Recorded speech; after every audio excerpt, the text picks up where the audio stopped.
The Assembly will hear an address by His Excellency Joseph Kabila Kabange, President of the Democratic Republic of the Congo. I request protocol to escort His Excellency.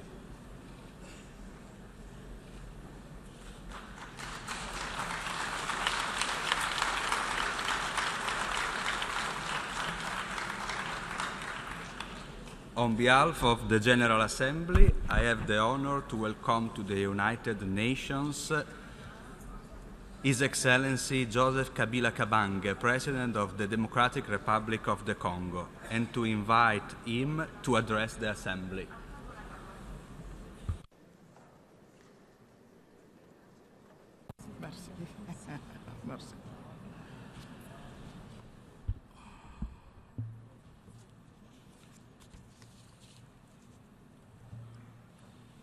Madame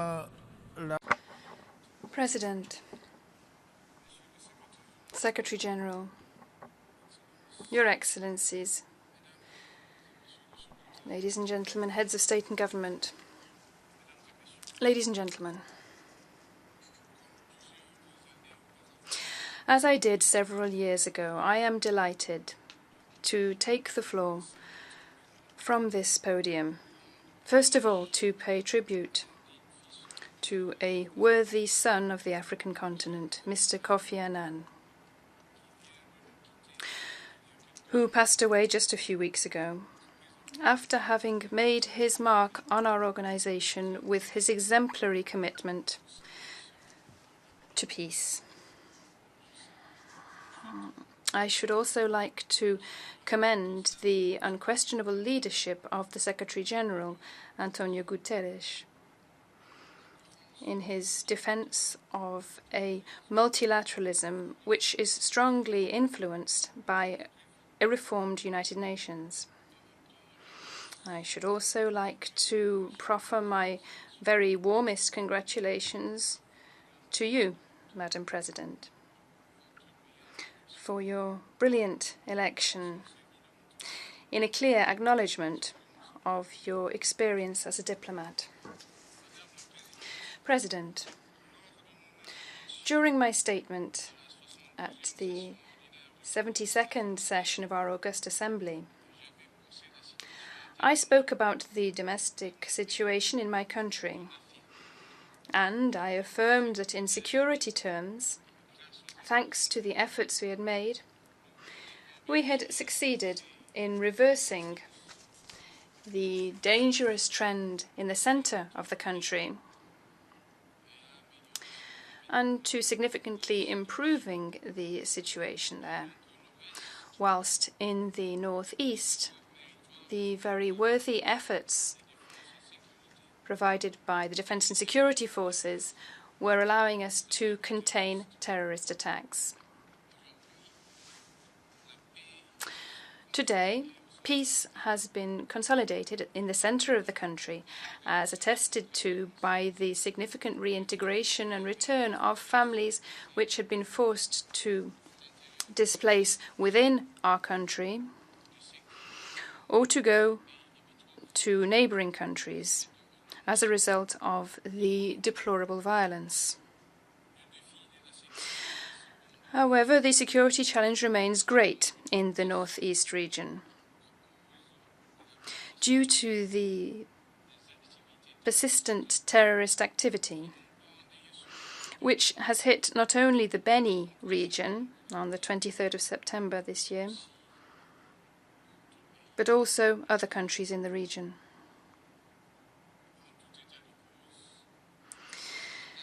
In any case, these attacks are another challenge for all those who hold dear the defense of a free world, with no blind violence.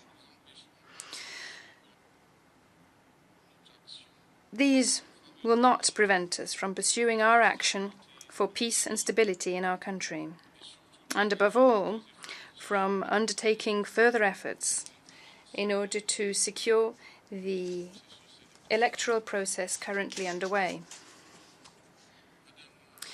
Madam President, on the political front, whilst applauding the efforts made by the whole of the political class, attested to by a global consensus on the electoral process, whose ultimate aim was to organize the elections. I did mention the progress made, notably also, in drawing up the electoral roll and the imminent publication of the electoral calendar. Despite the enormous challenges still lying across our path in many areas, just like last year, I now reaffirm the irreversible nature of our decision to hold the elections as planned at the end of this year. The political situation in my country is thus becoming increasingly predictable and transparent, with all of the deadlines provided for in the electoral calendar for the upcoming elections having been met to date. Everything will be done in order to ensure that these elections are peaceful and credible. This is a guarantee of the consolidation of political and economic stability, which the Democratic Republic of the Congo so sorely needs for its emergence. President, making the United Nations relevant to all people, global leadership and shared responsibilities for peaceful, equitable, and sustainable societies. This is the theme of this general debate. This suggests an uncompromising gaze and light shone upon our organization and invites each member state to assess its contribution to the benefit of a universal whole and to protecting those values which make the United Nations a bastion of solidarity, peace, and shared progress. In the face of significant changes which have occurred on the international stage. These are characterized by the emergence of new hubs of development and the appearance of new threats, some of which have global repercussions.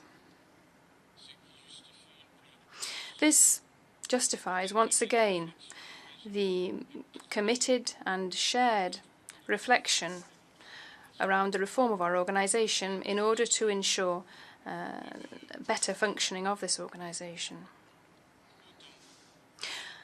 However, the effectiveness of our organization in this new context also depends upon its ability to preserve the ideals which form the foundation of the global balance which resulted from San Francisco. President, we cannot make the United Nations into an organization for all if the characteristic interference of some governments in affairs which are, without a doubt, a result of internal state policies and are in violation of the rules underpinning this organization, if such interference is dangerously tolerated and even trivialized. This is what lies behind the position of my country to denounce and oppose any interference in the electoral process underway and to finance all of its operational costs. My country also calls for a return to the basics, to the fundamentals of democracy and human rights, which is one of the subjects, the topics underlying variable geometry diplomacy. These are used abusively by some to weaken countries which have decided to turn resolutely in the direction of progress. The Democratic Republic of the Congo,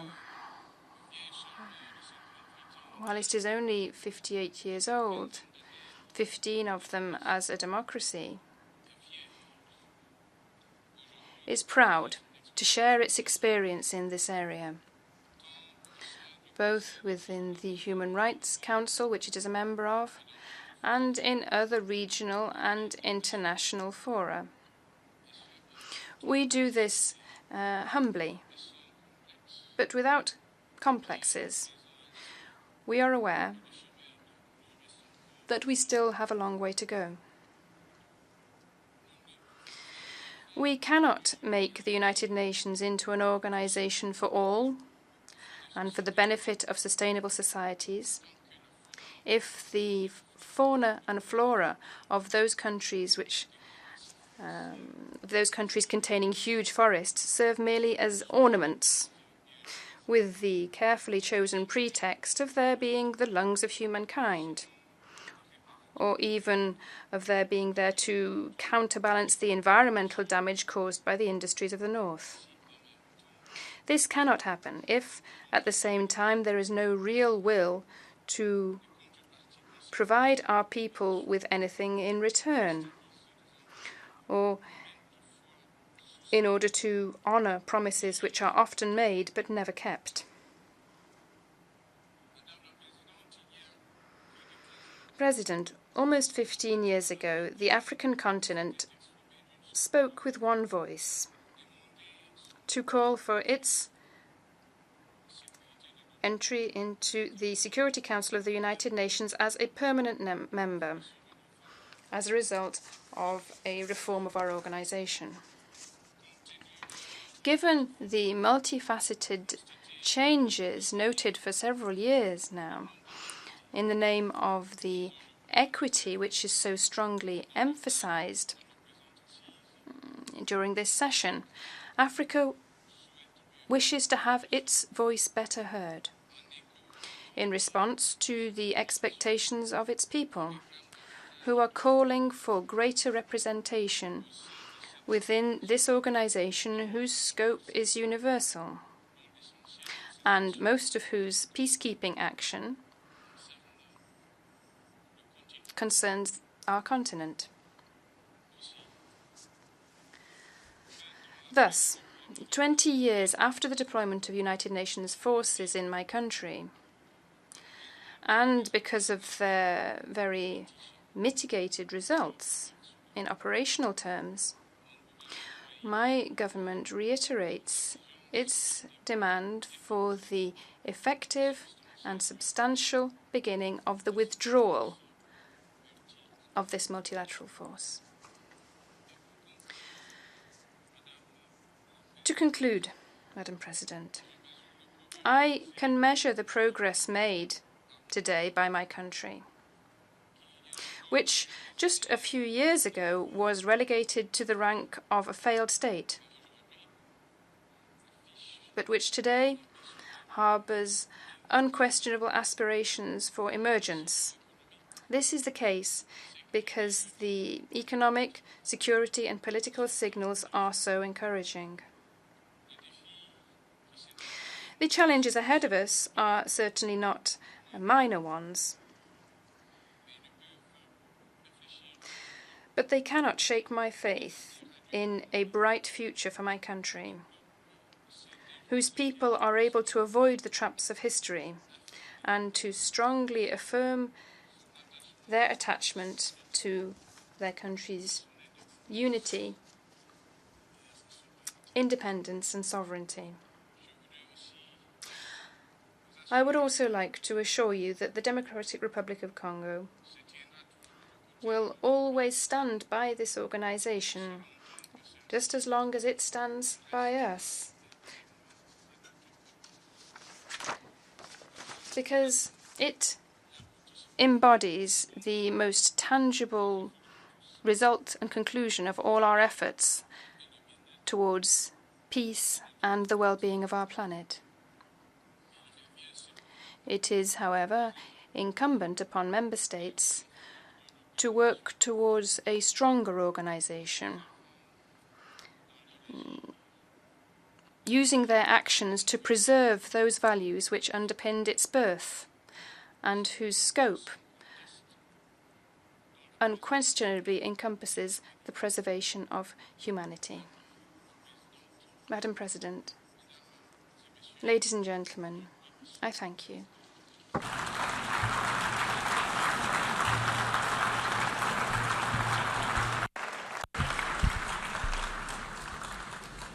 On behalf of the General Assembly, I wish to thank the President of the Democratic Republic of the Congo for the statement just made.